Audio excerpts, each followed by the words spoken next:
That's one not. You are all welcome. Thank you. You could make it. Thank you all. It's good you are here.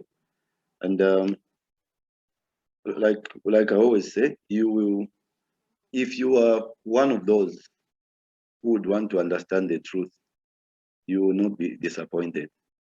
And then just a few reminders of the tips I give to people who come to our talks. This is not a dialogue. Sorry, this is not a monologue, rather, where I just stand to speak on my own. It's a dialogue. If you have a question, of course, constructive questions we allow.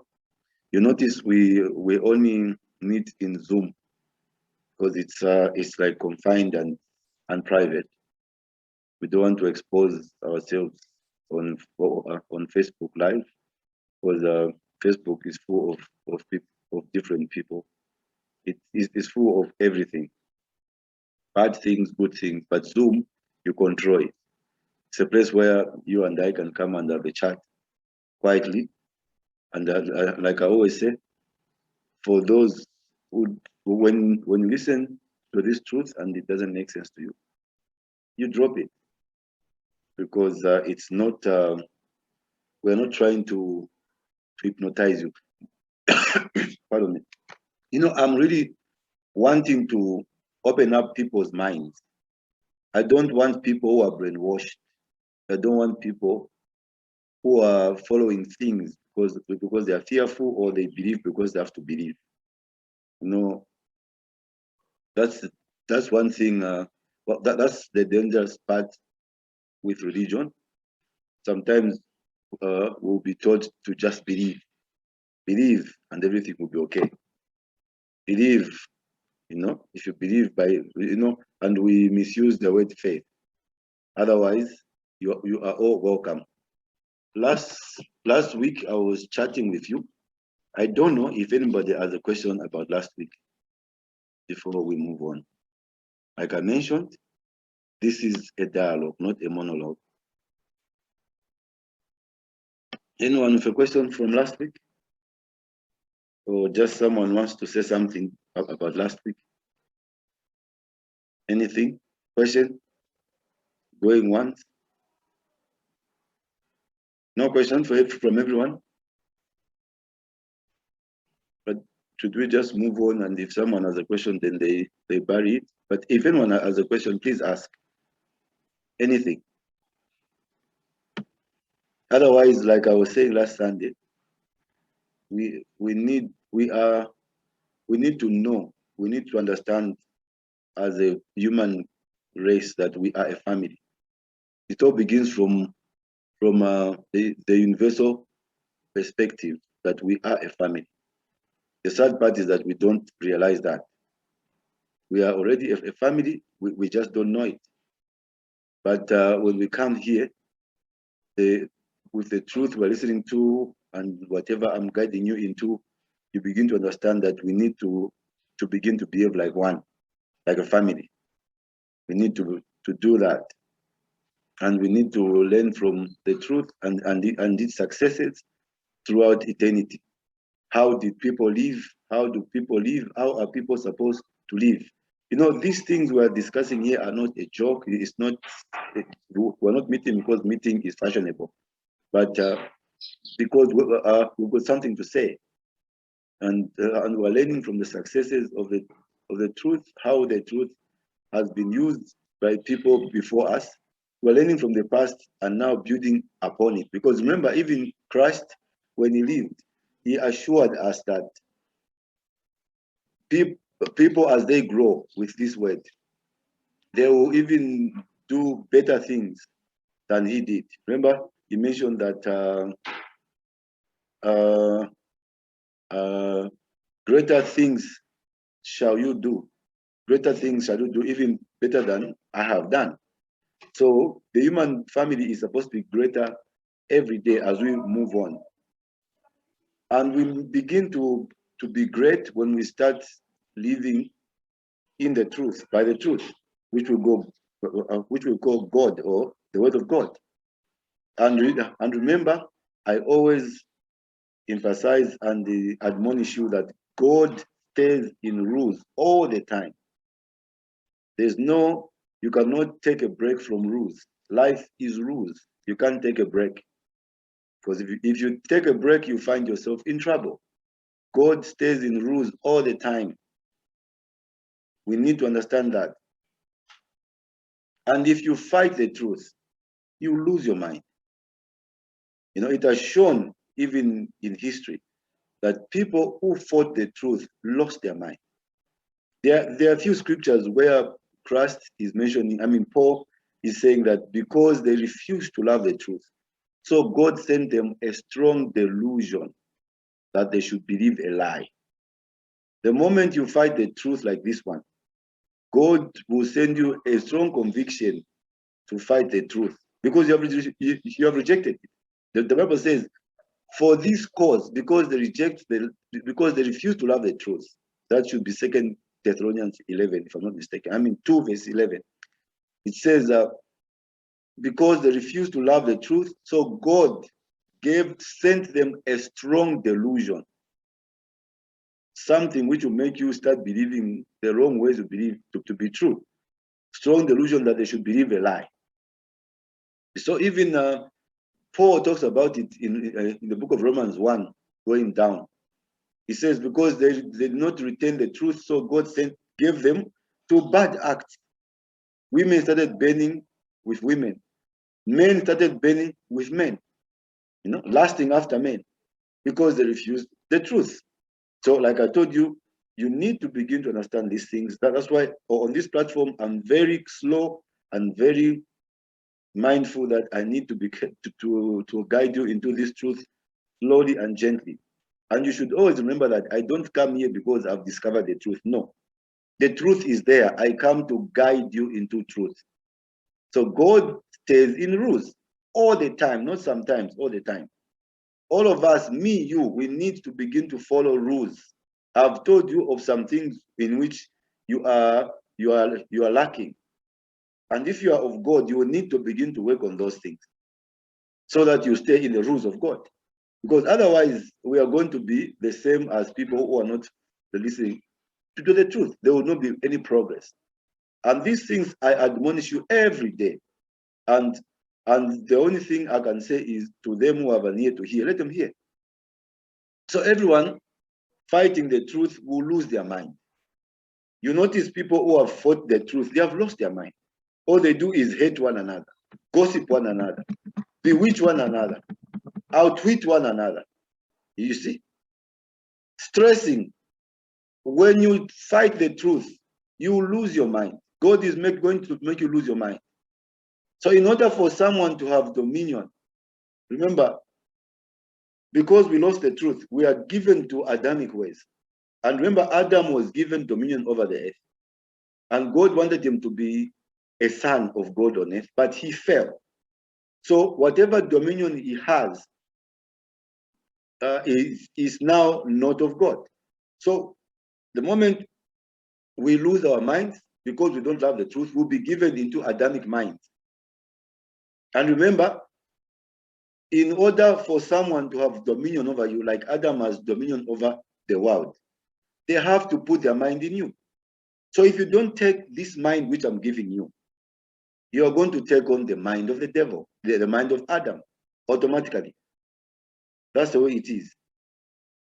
Remember, you don't just listen, you implement what you listen to. You go back and change and put in ways, follow the right ways to do things. Because this thing is very, very real and dynamic and life-changing. And what we are talking about is necessary. Even if man does not come to this place where we are at now, they are bound to come to this place. But God has been mindful to us, he's given us the truth, and we know that we need to come to this place today, not tomorrow.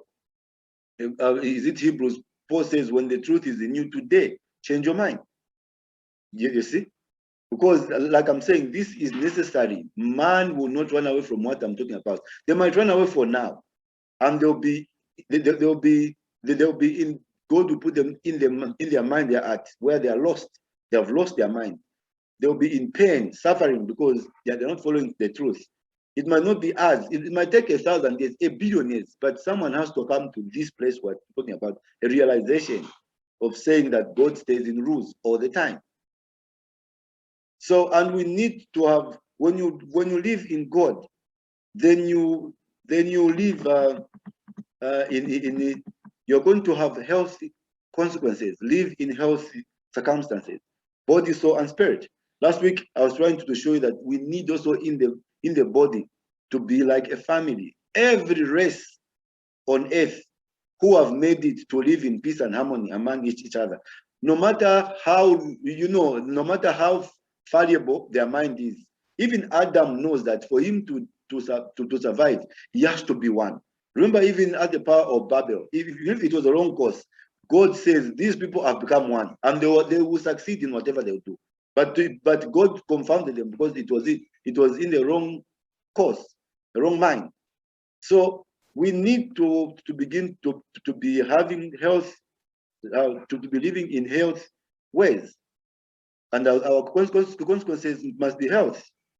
And the good part with the world we live in is that we are on earth to learn the earth and grow. And no matter how much you have sinned, even if you are fresh from sinning a few minutes ago, that's why when you come here, we don't point fingers. We don't neglect our own. We are all sinners. I'm also a sinner. I'm not God. God, the truth is God. But when you come to the truth every day, we come, even me, when I come on this platform every day, the truth cleans me. So the truth can clean you up. No matter how filthy you are. Isaiah attests to that. Remember, these coming sessions, I would want us to be looking at the Bible and the truth. Remember again, I'm trying to begin to guide you into the truth of the Bible. The Bible is not historical. I will show you all the time I read the scripture that this is purely allegorical. It applies to us, even at this time. In Isaiah 1 verse 18, the Bible says, "Come now, and let us reason together, saith the Lord. Though your sins be as scarlet, they shall be as white as snow." It's possible for us also. Though they be red like crimson, they shall be as wool. You see, I'm talking about things I know. Then you realize that things will be okay for you, for us, for our families, for whatever we do. So we will need to begin to understand these things. These things I'm saying to you every Sunday. And we need to put our minds like that. Remember, I've always said that the story is on this earth, the way God has put things, the Bible and the truth has shown us, is that there are two minds God has bestowed on man. And these two minds were supposed to work together. Because man on earth is supposed to exist with the physical mind and the spiritual mind. But we know that the physical mind sinned.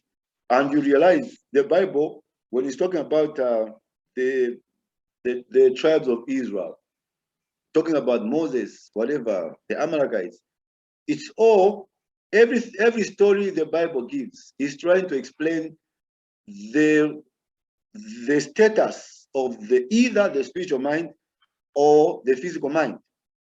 You realize that I think we have taught on this matter that the physical mind was given 6 days. Adam was saying 6 days shalt thou labor. Adam was given six days to work. Remember a day, First Peter, is it Peter? Somewhere there. A day in the sight of God is like 1,000. He was given 6 days to labor. 6,000 years Adam has been given. Man was given 6,000 years to work on the earth. But he sinned. But even when he sinned, God did not take away his 6,000 years. He still has it. But we know that after 6,000 years, in the 7,000th year, man must cease from his labor. Remember, the Bible even tells you man was created in 6 days. It doesn't mean God literally sat down and started creating man today, tomorrow. No. It means man, the man we are looking for, the Sabbath man, the 7,000 year man is going to take 6,000 years to be actualized. And this is what we're trying to do on this platform, trying to actualize that man So we are in this Adamic world for 6,000 years trying to form man. So even Christ, when it comes to feed, when I'll take you in the two feedings of Christ. When it comes to the earth, when the allegory is that he fed a lot of people. Maybe let's go to the scripture in Matthew 14:9. There were two feedings. There's one feeding was in Matthew 14:9, and Matthew 14:9 reads, "And he commanded the multitude to sit down on the grass, and took the 5 loaves." Remember, fivefold ministries. Paul explains about this, and the 2 fishes, which makes 7. And looking up to heaven, he blessed and broke the bread. He blessed and broke and gave the loaves to his disciples, and the disciples to the multitude. Verse 20, you will see how this is explained in the context we are discussing. Matthew 14:20 says, "And they did all eat, and were filled, and they took up of the fragments that remained 12 baskets full." The first feeding, they took out 12 baskets full. Remember, 12 sons of Jacob were 12, the Israelites. Jacob is the father of the physical mind. When we begin to understand who Jacob is, you realize Jacob created the physical mind. Jacob created the Adamic mind. Jacob created the Western mind. When I say the white mind, a white man, or white man, red man, yellow man, it's not their skin, but their mind, the way they think. That is called the first feeding. The first feeding was a physical. The first feeding culminated in the production of the physical man. Jacob is the father of the physical mind. So, and then the second feeding was in Matthew 15, in the next chapter, 15 verse 6, and it says, "And he took the 7 loaves and the fishes, and gave thanks and broke them, and gave to his disciple, and the disciple to the multitudes." Verse 7, "And they did all eat, and they were filled, and they took up of the bread of the broken meat that was left 7 baskets full." Remember, the first one was a 12 baskets full. Second feeding was 7 baskets full.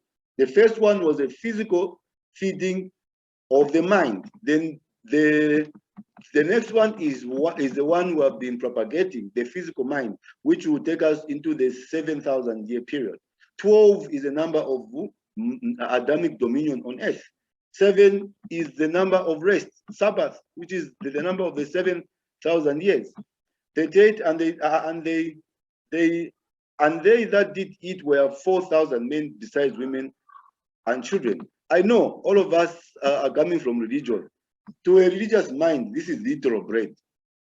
But I will show you that I'm not making up things. These things, all I do is guide you into truth. So Christ explains himself, sides with me. In Matthew 16:5, he says, "And when his disciples were come to the other side, they had forgotten to take bread. Then Jesus said unto them," remember, for them bread was literally, he fed 7,000. First baskets were full of 12 breads. Second baskets were full of 7 bread. Now let's listen to that. "Then Jesus said unto them, Take heed and beware of the leaven of the bread of the Pharisees and of the Sadducees." Verse 7, and they reasoned among themselves. For them, Christ tells them, take heed and beware of the leaven of the bread of the Pharisees and of the Sadducees. For them, because they think the Bible is historical, like religious people. To religion, everything is literal. And they reasoned among themselves, saying, it is because we have not taken bread. Which when Jesus perceived, he said unto them, O ye of little faith, why reason ye among yourselves, because you have brought no bread? Do you not yet understand, neither remember the 5 loaves? Remember, it goes to tell them how he fed them, the 5 loaves of the 5,000, and how many baskets you took up. Neither the 7 loaves of the 4,000, and how many baskets you took up. How is it that you do not understand that I spake it not to you concerning bread? It's not the literal bread, that you should beware of the leaven of the Pharisees and the Sadducees.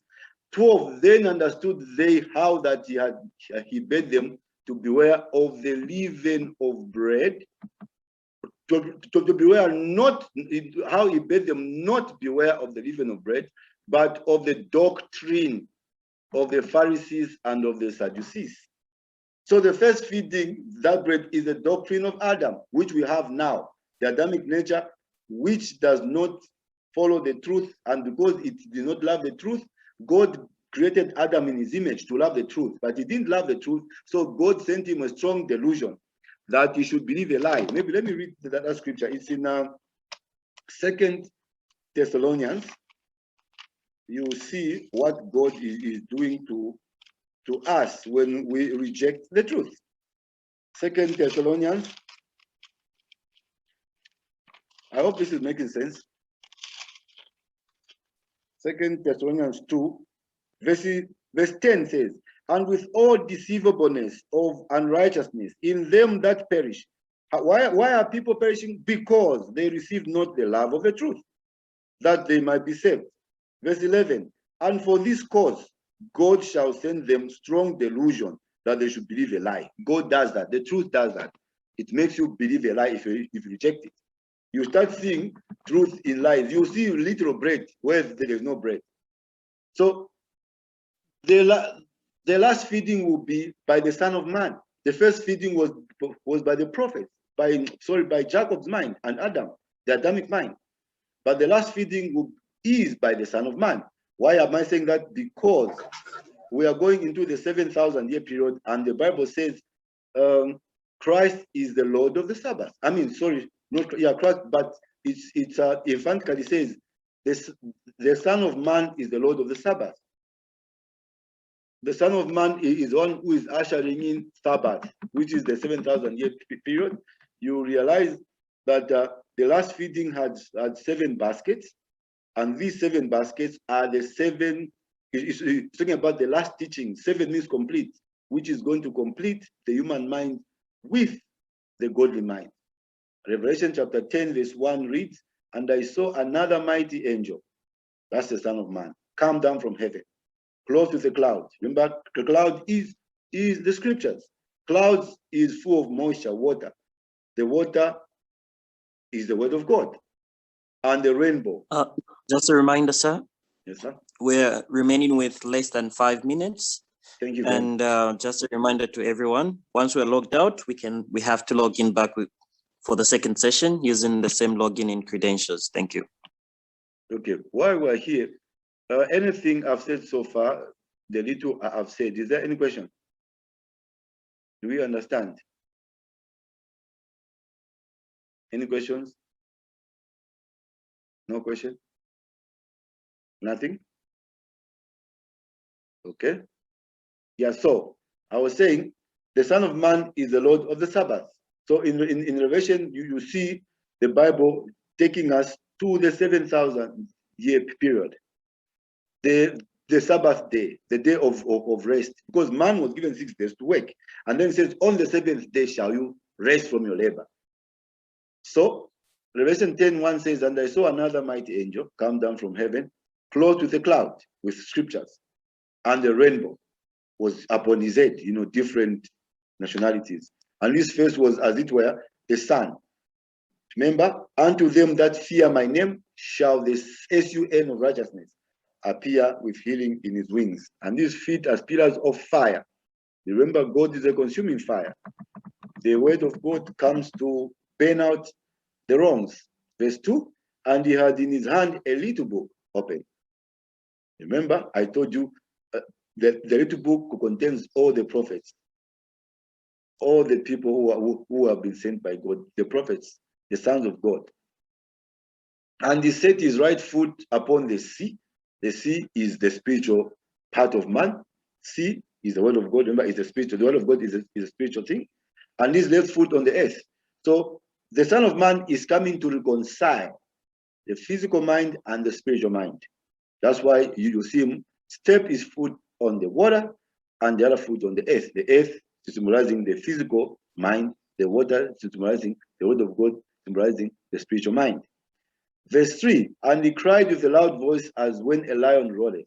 And when he had cried 7 thunders, remember 7 baskets, 7 baskets full of bread, 7 doctrines, 7 thunders utter their voices. These are sons of men. They are now coming to fulfill, to fulfill the 7,000 period, to put a stop to the 6,000 years reign of man, with its ruin on the earth, with its pain, with its you know what it has done to us. Even us among us, we become so stubborn to believe the truth because we have been because Adam has a dominion on us. And I said, no one can have dominion on you unless they change their mind. So he has changed our mind. Even our behavior is that which does not flow with the truth. So 7 thunders uttered their voices. It says 3, and cried with a loud voice, as when a lion roareth. And when he had cried, 7 thunders uttered their voices. And when the 7 thunders had uttered their voices, I was about to write. And I heard a voice from heaven saying unto me, seal up those things which the 7 thunders uttered, and write them not. We were still in the 6,000 year period by then. And the angel which I saw stand upon the sea and upon the earth lifted up his hand to heaven.